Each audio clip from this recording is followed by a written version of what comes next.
Om Swastiastu. Baik, di sini saya akan menjelaskan materi tentang catur marga dan tempat suci. Namun sebelum itu, perkenalkan nama saya Niputu Bintang Pandicayani dengan NIM 2311031154. Nah, yang pertama, saya akan menjelaskan tentang catur marga. Catur marga adalah konsep dalam agama Hindu yang mengacu pada 4 jalan spiritual atau jalan kehidupan yang berbeda untuk mencapai pembebasan atau moksa.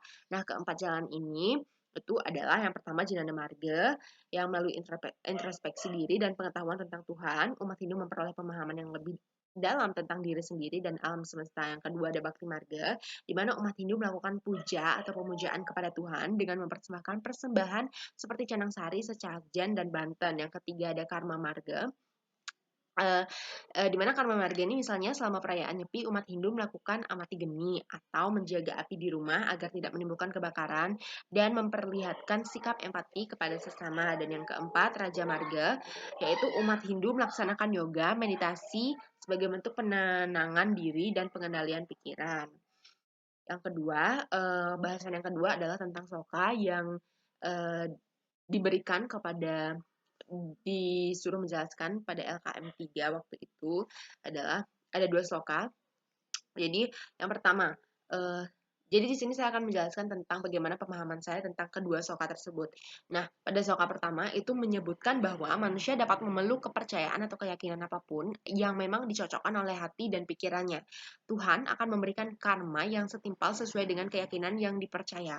Maka dari itu berkeyakinanlah hal-hal baik, berpikirlah hal-hal yang baik dan memohon pada Tuhan sesuatu yang baik, maka Tuhan akan mempermudah, memperlancar dan senantiasa menyinari perjalanan kehidupan manusia dengan hal-hal yang baik pula. Dan untuk sloka yang kedua, yaitu manusia adalah makhluk yang dikatakan derajatnya paling tinggi karena memiliki akal pikiran. Maka dari itu manusia dikatakan dapat membantu dirinya sendiri dari kesengsaraan. Jika manusia merasa sengsara, maka ada baiknya akalnya menuju pada Tuhan dengan melakukan persembahyangan dan pemujaan untuk Tuhan. Manusia adalah makhluk yang dapat berusaha berbuat sesuai dengan akal dan pikiran, sehingga untuk bebas dari kesengsaraan, manusia dapat menggunakan akalnya dengan baik. Nah, untuk menjernihkan akal, untuk menjernihkan pikiran dan hati, itu maka melakukan kegiatan beragama seperti beriatnya dan bersembahyang. Lalu bahasan yang ketiga adalah pura atau tempat suci yang berhubungan dengan tokoh agama Hindu yang berperan penting atau memiliki peran penting dalam agama Hindu di dahulu. Yaitu di sini saya memamparkan Pura Silayukti yang dimana berhubungan erat dengan Empu Kuturan. Jadi Pura Silayukti itu adalah salah satu pura yang ada di Bali yang terletak di Karangasem, Bali. Nah, keberadaan Pura Silayukti ini erat hubungannya dengan kedatangan Empu Kuturan yang mampu menata kehidupan Bali, terutama dalam kepercayaan beragama. Karena awalnya di Pulau Dewata Bali ini terdapat banyak sekte dengan berbagai kepercayaan sehingga rawan terjadinya konflik. Untuk itulah beliau ditugaskan untuk menatanya sehingga dikenal dengan adanya desa Pakraman yang memiliki Pura Kahyangan 3.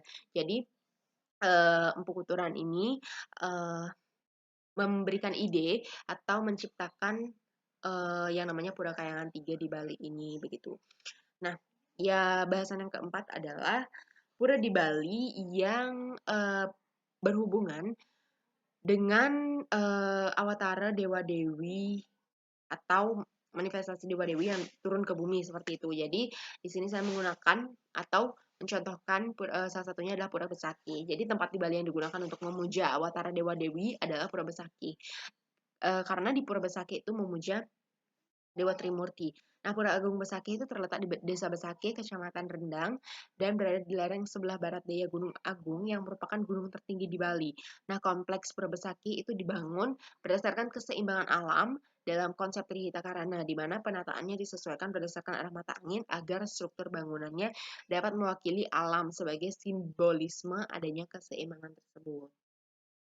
Dan bahasan yang terakhir adalah mengapa pura di Bali itu sering berada di pegunungan atau di pesisir pantai. Itu yang pertama karena pura di Bali itu berkoneksi dengan alam. Jadi kita sebagai umat Hindu, umat Bali dan menghubungkan dalam konsep Trihita Karana di mana hubungan manusia dengan alam, jadi berkoneksi dengan alam saat kita melakukan persembahyangan itu diharapkan dapat lebih tenang, lebih rileks dan pikiran lebih menyatu ke alam, sehingga penyampaian atau doa itu dapat eh, lebih merasa tersampaikan kepada Tuhan, karena alam adalah eh, bagian dari Tuhan juga. Yang kedua adalah tentang keseimbangan, di mana keseimbangan ini maksudnya adalah keseimbangan antara manusia dan alam. Jadi agar manusia juga setiap misalnya ingin maturan ke suatu tempat pura yang berada dekat dengan pegunungan atau pesisir pantai, itu dapat memiliki keseimbangan antara diri manusia dan dengan alam tersebut. Yang ketiga, kehidupan masyarakat, itu maksudnya adalah kebanyakan masyarakat itu tinggal di daerah pegunungan atau pesisir pantai, jadi menyesuaikan dengan kehidupan masyarakat di sekitar. Yang keempat, hubungannya adalah karena pura yang berada di pegunungan atau di pesisir pantai dapat memicu dapat berpengaruh kepada tempat wisata dan kebudayaan yang ada di Bali, seperti itu. Nah, sekian penjelasan dari saya. Saya memohon maaf jika penjelasan saya memiliki kesalahan kata dan kesalahan sikap dalam menjelaskan. Dan saya berterima kasih atas waktunya telah didengarkan. Dan saya tutup dengan Paramasanti. Om Santi Santi Santi Om.